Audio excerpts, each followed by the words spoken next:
Welcome to OUD. Let's change the world. The Bluetooth device is ready to pair. Hallelujah. Hallelujah.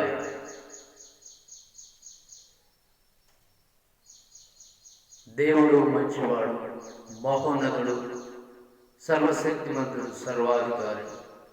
తన శ్రేష్టమైన నామములను కృతజ్ఞతాస్తుతులు స్తోత్రాలు చెల్లిస్తుంది. కూడి ఉన్న మీ అందరికీ నా హృదయపూర్వకంగా, మా కాపరి మినిస్ట్రేట్ తరఫున హృదయపూర్వకంగా వందనాలు చెల్లిస్తున్నాం.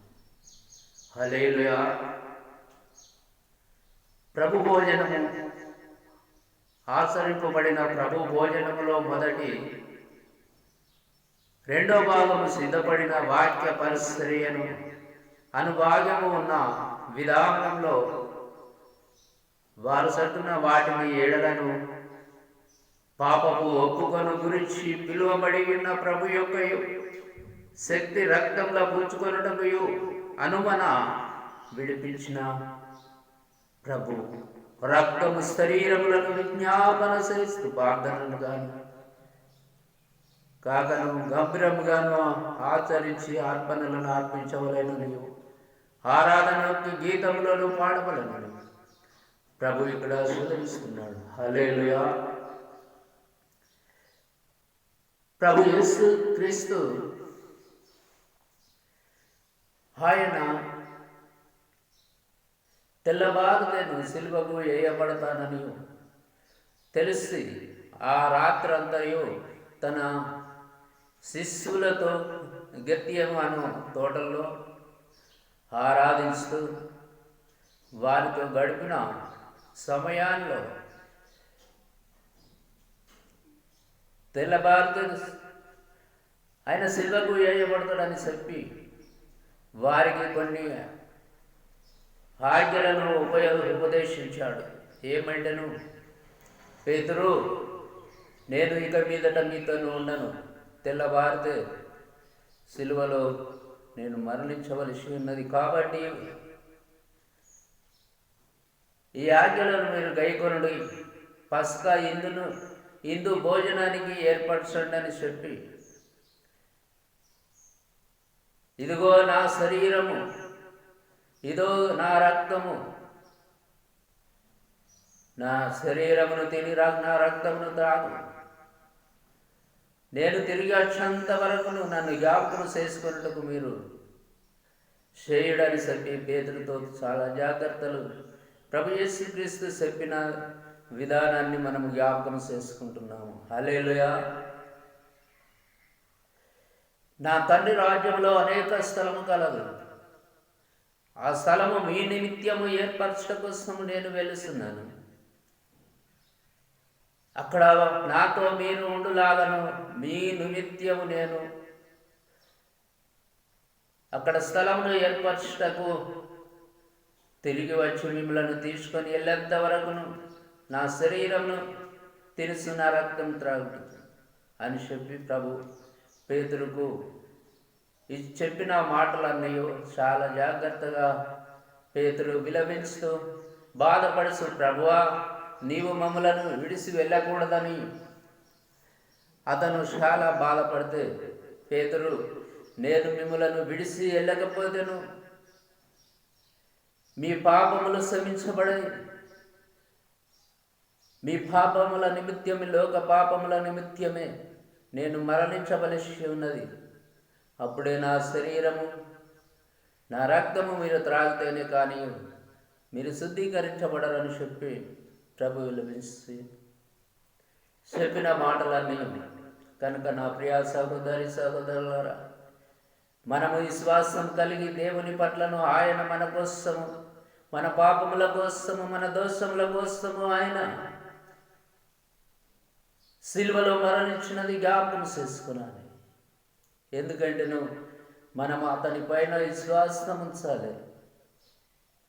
విశ్వాసం లేని జీవితం వ్యర్థమని బైబిల్ లేఖనాలు మనకు సెలవిస్తున్నాయి. కాబట్టి ఒకరోజు మనము చనిపోతామని తెలిసిన పిమ్మట మనకు బదులు ఇంకొకరు చనిపోతే మనం జీవిస్తామని తెలిసిన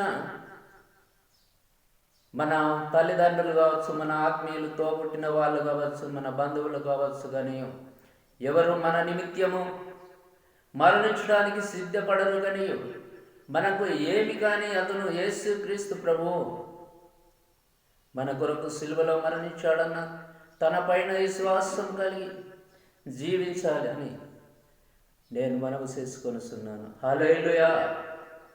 దేవుడు పరలోక రాజ్యంలో దర్జాగా తన తండ్రి దగ్గర కుడిసే వైపున కూర్చొని ఉండి వృద్ధులకు సజీవులకు తీర్పు తీర్చుతూ ఆయన ఉన్నవాడయుండి తండ్రి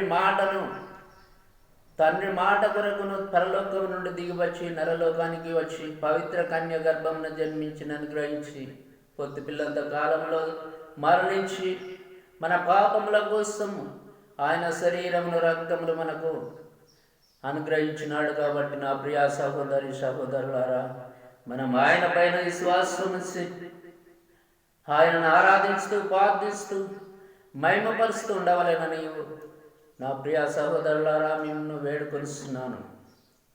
ఎందుకంటే ఆయన ఉన్నప్పుడు ఆయన బాధ్యత కలిగి ఈ ప్రపంచంలో మన కోసం ఎన్నో బాధలు పడ్డారు. కానీ ఇప్పుడు ఆయన ఆత్మను మనకు కాపుదలుగా ఇచ్చి వెళ్ళిపోయాడు. కాబట్టి ఆయన తండ్రి, కుమార, పరిశుద్ధాత్మ దేవుడని త్రియేక నామములో మనము ఆ ఖడ్గాన్ని పట్టుకొని మనము ఈ రోజుల్లో జీవించాలి. అపవాది తంత్రములను ఎదిరించుటకు ఆయన ఖడ్గమును ఆత్మ ఖడ్గంగా మార్చుకొని మనము అపవాదిని జయించుటకు శక్తిని అనుగ్రహించినందున ఆ ఖడ్గాన్ని మనం ఉపయోగించుకోవాలని ప్రభు మనకు ఆ జాగ్రత్తలను చెప్పి తనలో పరలోక రాజ్యానికి వెళ్ళాడు. కాబట్టి యోనా రాసిన పత్రికలో 4:24 దేవుడు ఆత్మ కనుకను ఆయనను ఆరాధించే మనమును ఆత్మతో సత్యంతోనూ ఆరాధించాలని బైబిల్ లేఖనాలు సెలవిస్తున్నది. ఆయన ఆత్మ మనలోనే జీవిస్తున్నది. ఆయన ఆత్మ ద్వారానే మనము జీవిస్తున్నాము. కాబట్టి ఆయనను ఆరాధించినప్పుడు ఆత్మతోనూ మన ఆసక్తితోనూ మన హృదయంతోనూ ఆరాధించాలి. ఆయన పాత నిబంధనలో మోషే గారు రాసిన చెప్పిన నిబంధనను 10 ఆజ్ఞల మాటలను పలకల మీద దేవుడు రాసిన సినియ పర్వతం మీదను ఆయనకు రాసిన పలకల ఆజ్ఞలను మేరకును ఈ కొత్త నిబంధనలో 2 మాటలతో ముగించబడ్డాయి.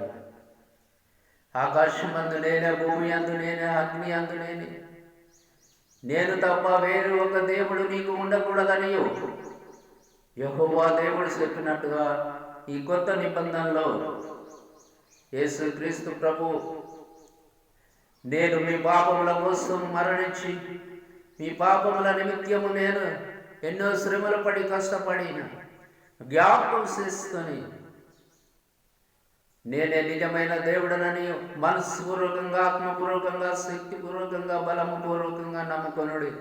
ఇదే మొదటి ఆజ్ఞని హెచ్చరించాడు. హల్లెలూయా.